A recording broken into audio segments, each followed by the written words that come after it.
கவலை நிறைந்த இதயங்களில் பாசமாய் மலரச்சே, கயமை சூழ்ந்த பாதையில் கருணையாய் நடக்கச்சே.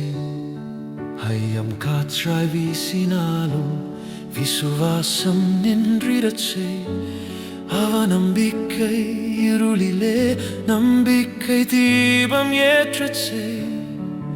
இரு சூழ்ந்த உலகமெங்கும் ஒளியாய் பிரகாசிக்க, மனக்கவலை மேகமெல்லாம் மகிழ்வா கலைந்திடச்சே.